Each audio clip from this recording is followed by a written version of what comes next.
Hello everyone, this is Lexicon Architect, and for today's commander we're going to be looking at Queen Marchesa. I wanted to do a Mardu commander, and I saw this one, and I was set on this one in particular. So let's get into what she does. She has Death Touch and Haste, so we can attack with her as soon as she comes out. When she ETBs, we become the Monarch. So at the beginning of our end step, we're going to draw a card. And then at the beginning of our upkeep, and if opponent is the Monarch, you will create a 1/1 Black Assassin creature token with Death Touch and Haste.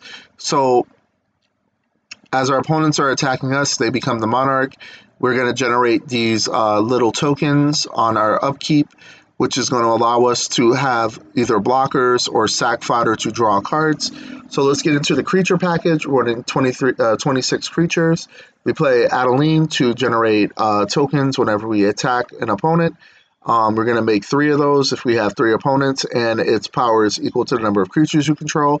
Then we play Archon of Coronation. When it ETBs, we become the Monarch, and as long as we are the Monarch, damage doesn't cause us to lose life. Then we play Bard. It attacks creatures. That said, that creatures can attack you and your or your planeswalkers you control, unless that player plays 1 for each of those creatures. Then we play Brash Taunter because it's indestructible, and whenever it's dealt damage, it deals that much damage to target opponent. And then for 3 mana, we can make it fight another target creature. So let's say if we have our opponent has a creature with 10 power, we're going to fight that creature, and then we can deal that much damage to target opponent. Next, we play Champions of Minas Tirith. When it ETBs, we become the Monarch, and at the beginning of each combat on each opponent's turn, if you are the Monarch, that pair may play X, where X is the number of cards in their hands. If they don't, they cannot attack you this turn. So if they have 5 cards, they need to pay 5 mana in order to attack you. Next, we play Custody Lich. When it ETBs, we become the Monarch. Whenever we become the Monarch, target player sacrifices a creature. Then we play Decadent Dragon. For its adventure cost to exile the top 2 cards of an opponent's library face down. We may look and play those cards from among them as long as they remain exiled. And then when we play it for its creature side, it has Flying and Trample, and then whenever it attacks, it's going to generate us a treasure token. Next, we play Emberwild Captain. When it ETBs, we become the Monarch. And then whenever an opponent attacks you while you are the Monarch, it deals damage to that player equal to the number of cards in their hand. So if they have 4 cards in their hand, they attack us, they're going to get damage for 4 to themselves. Next, we play Firemane Commando. Whenever you attack with 2 or more creatures, you draw a card. And then whenever a player attacks with 2 or more cards, they draw a card if none of those creatures attacked you. Then we play Garrulous Sycophant. At the beginning of your end step, if you are the Monarch, each opponent loses 1 life, you gain a life. Next, we play Combo. Whenever an opponent casts a non-creature spell, that opponent loses 2 life, you gain 2 life. Then we play Karakasakar, the Eye Tyrant. Whenever you attack a player, you tap target creature that players control and goad it. And until your next turn, that creature attacks each combat if able, and attacks a player other than you. And then whenever an opponent attacks another one of your opponents, you and the attacking player each draw a card and lose 1 life. Then we play Kadur Doomscourge. When it ETBs, until your next turn, creatures your opponents control attack each combat if able, and attack a player other than you. And then whenever an attacking creature dies, each opponent loses 1 life, and you gain 1 life. Next, we play Kazul. When a creature and opponent attacks, if you are the defending player, create a 3/3 red ogre creature token, unless that creature's controller pays 3. Then we play Keeper of the Accord. At the beginning of each opponent's end step, if that player controls more creatures than you, you make a token. And at the beginning of each opponent's end step, if that player controls more lands than you, you may search your library for our planes cards, put it into battlefield tap, then shuffle your library. Next, we play Knights of the Black Rose. When it ETBs, become the Monarch, and when an opponent becomes the Monarch, if you are the Monarch as the turn began, that player loses 2 life and you gain 2 life. Lauren of the Third Path. When it ETBs, you can destroy up to 1 target artifact or enchantment, and then you can tap it, and you and target opponent each draw a card. Then we play Mangara. Whenever an opponent attacks with creatures, if two or more of those creatures are attacking you and or planeswalkers, you draw a card. And then whenever an opponent casts their second spell each turn, you draw a card. Then we play Palace Jailer. When it ETBs, you become the Monarch. And then when it enters the battlefield, you get to exile target creature an opponent controls until an opponent becomes the Monarch.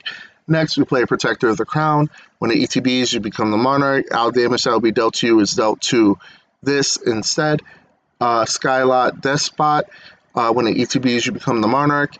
And at the beginning of your upkeep, if you are the Monarch, you create a 5/5 red dragon creature token with flying. Then we play Starscream Power Hungry. We can pay its more than meets the eye cost for 3 to have it be transformed or converted. And then whenever you draw a card, if you are the Monarch, target opponent loses 2 life. And then whenever one or more creatures deal combat damage to you, you convert it. And then on its other side, it has Living Metal. As long as it's your turn, this vehicle is also a creature. A Monarch, that player becomes the Monarch. And then whenever you become the Monarch, you convert it back to its other side. Then we play Termination Facilitator. We get to put a bounty counter on a target creature or a planeswalker. We can only activate a sorcery. And then whenever the creature or planeswalker in an opponent's control with a bounty counter on it is dealt damage, destroy it. Then we play Thalia to slow our opponents down by having creatures and non-basics your opponent's control enter the battlefield tapped. Simply throw in the black rolls. As soon as it ETBs, you become the Monarch. It has Death Touch. And then finally, when Born Muse, creatures can't attack you unless their controller plays 2 for each creature they control that's attacking you. For sorceries, we're going to be playing Blasphemous Act to blow up the board, Cut a Deal to draw, Damnation to blow up the board, Disrupt Decorum to goad everything that your opponents control, Farewell, Painful Truth to draw cards, where X is the number of colors mana spent to cast this. So if we spend Mardu, we'll lose 3 life and we gain 3 life. We lose 3 life and we draw 3 cards. Breathe the Bones to draw, Sign and Blend to draw, Taunt from the Rampart to go to all creatures your opponents control. And until your next turn, these creatures cannot block. And our last big removal card is Vanquish the Horde. For instance, we're going to be playing Anguish Unmaking for removal, Bedevil for removal, Boris Charm either to deal 4 damage to target player or to give permanents you control indestructible or give a creature double strike. Call the Copper Coast to generate tokens, Deflecting Palms to redirect damage, Despark for removal, Dire Tactics for removal, Flawless Maneuver for protection, Fracture to destroy an artifact, enchantment, or planeswalker, Generous Gift for removal, Mortify for removal, Terminate for removal, and Village Rites to draw cards. For artifacts, we're playing Arcane Signet, Boros Signet, Orzhov Signet, Rakdos Signet, and Soul Ring. Then for enchantments, we're playing Blind Obedience to force artifacts and creatures your opponents control to enter the battlefield tapped. Core of Ambition to become the Monarch, and at the beginning of your upkeep, each opponent loses 3 life unless they discard a card. If you are the Monarch, instead each opponent loses 6 life unless they discard 2.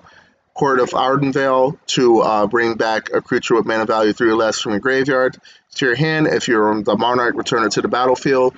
Court of Everbreath to generate a token. And if you are the Monarch, it deals X damage to each opponent, where X is the number of creatures you control during your upkeep.